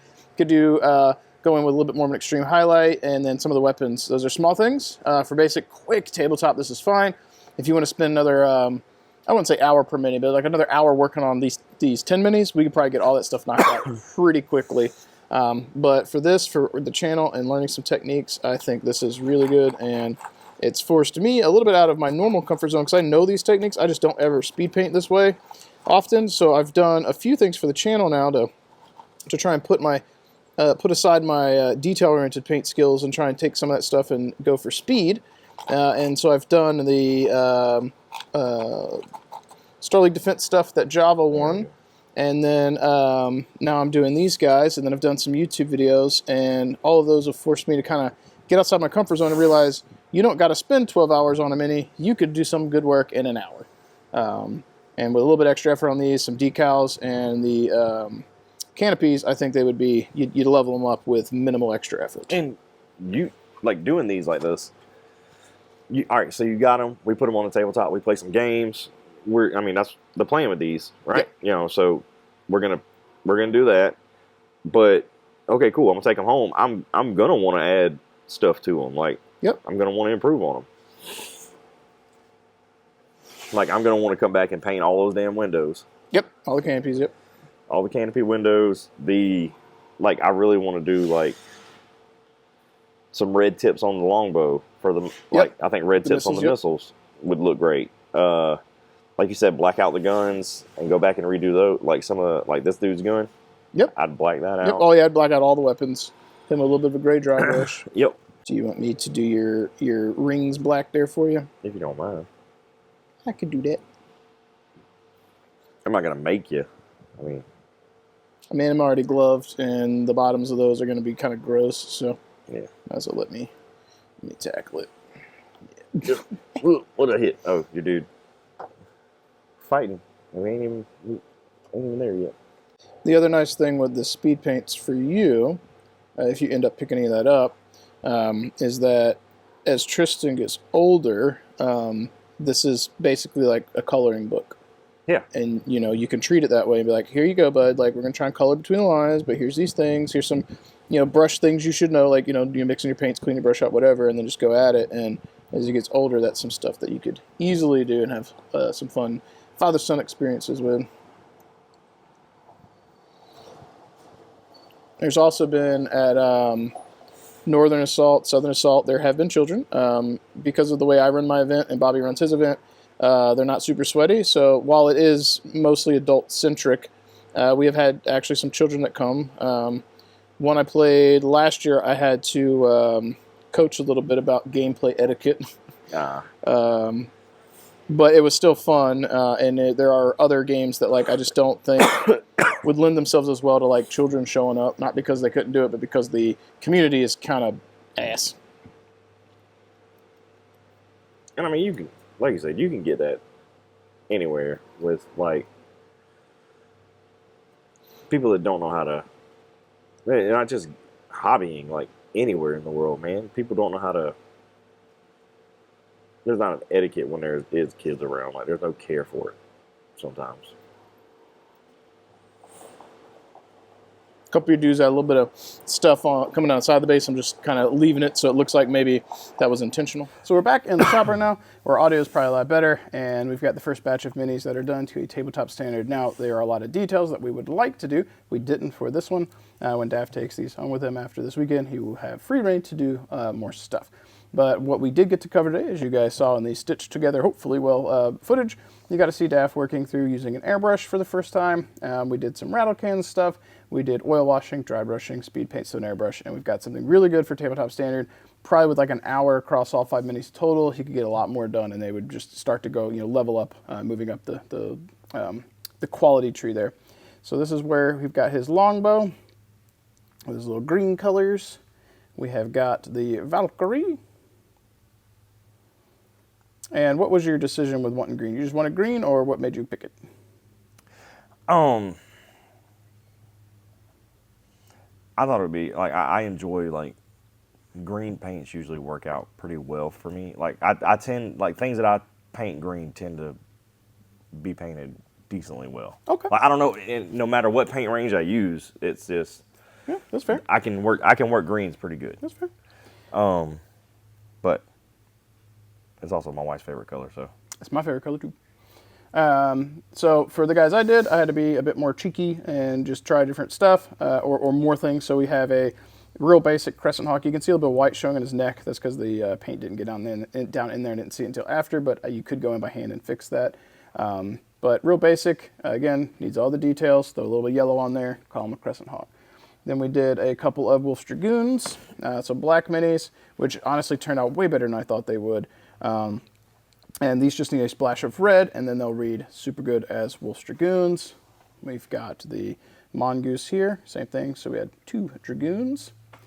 Then we've got a Raven, that'll be good for Draconis Combine, which will fit in with Daff's forces in some capacity, not the white ones, but, run the Combine. Maybe he'll paint up a few more red rows to match them and have a combined arms or combined force. And then the Dragon, which is very much so a Karita token mech. So one of the things I will say, I'm probably going to try and do a video before Daff leaves to showcase all of these.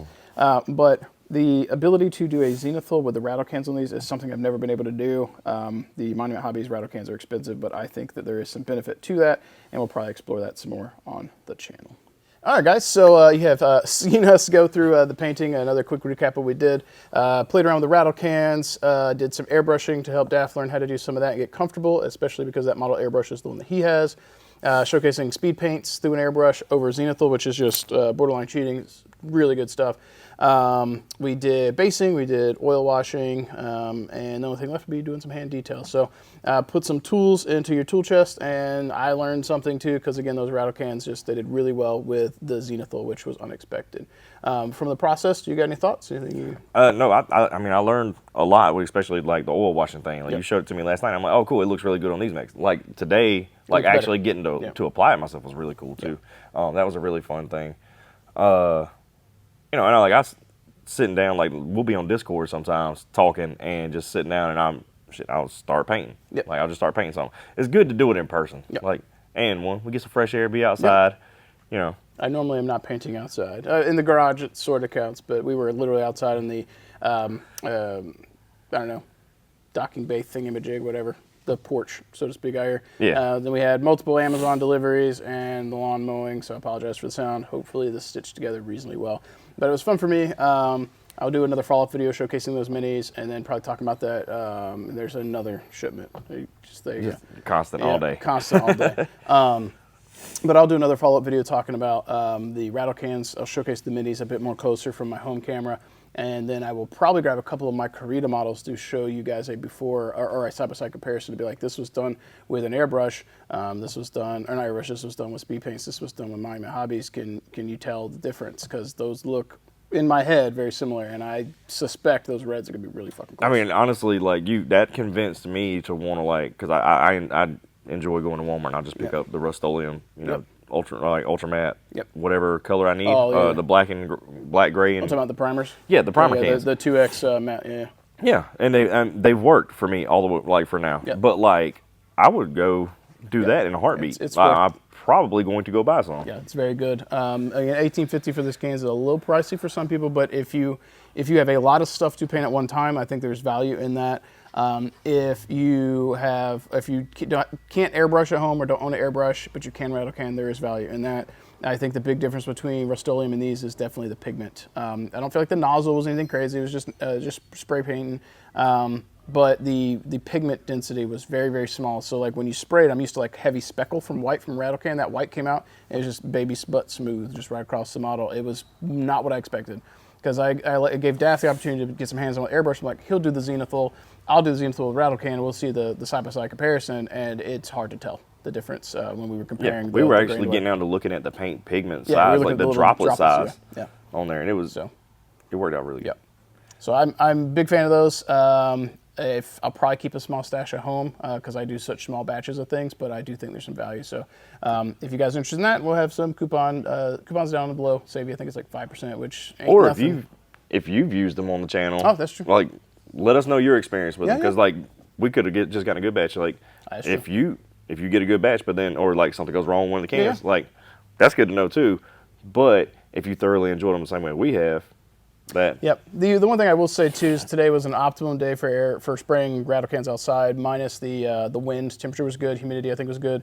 That is one downside of the rattle cans is you're gonna have to deal with in particular humidity because it can catch water droplets in the air. But if you're in a place where it's good, it's conducive to rattle cans, I think there's value. So, but that said, we got the 10 minis done to a good tabletop standard. Again, details that could be painted, but I think for stuff on the channel and the speed with which we did it is good. And you guys will see them in some videos that we film tomorrow, which today for you guys, whenever you're viewing this, who knows when they'll go out, but you will get those. So that said, as always, if you have any thoughts, concerns, anything at all you want to share with us in the comments below, let us know. Love to get that conversation going. Big thank you to Monument for sending me the primers. Again, they sent it for free, did not pay for those. And big shout out to everyone who continues to show up week after week and video after video to leave comments. I did the push for the content or the channel growth over the summer. I haven't been doing giveaways for a while now, and you guys are still getting in and hitting likes and actually commenting, which is really helpful. So a big thank you to you guys. The channel's growing at its own pace, and you guys are helping, so I appreciate that. It's been very good discussions from what I've seen in the comments, because I go, like, when I watch them, I have them playing at work. It's good. Yeah, some of those, like, going to a video and seeing, like, 30 comments is pretty awesome. So that said, we've been filming all day. We've still got one more to go, so we're going to try and wrap this up. As always, guys, thank you for tuning in. Make sure you keep painting your models, keep rolling your dice, and we will catch you guys next time. Later. Bye. Thank you so much for watching and being here with me today. I pour a lot of time and passion into every video, and I genuinely hope it adds something to your hobby experience. If you've enjoyed today's content and want to see more, consider supporting me over on Patreon. Every little bit of support helps fuel what I'm doing here, and it truly makes a difference. Whether it's a few dollars or simply sharing the channel with others, your support means the world to me and allows me to keep doing what I love and hopefully inspiring you along the way. A huge thank you as well to all my sponsors, Monument Hobbies, Fortress Miniatures and Games, Baron of Dice, and Deathler Designs as well. Their backing is vital to the channel, and if you're in the market for top quality paints, miniatures, dice, or terrain, please check out their links below. Not only will you be picking up some great products, but you'll also be supporting this growing community we share together. Thank you so much for watching, and for your time, and for being a part of this journey with me. As I sign off today, let's go ahead and highlight some awesome patrons who are helping fuel this journey we're on together and helping keep things going.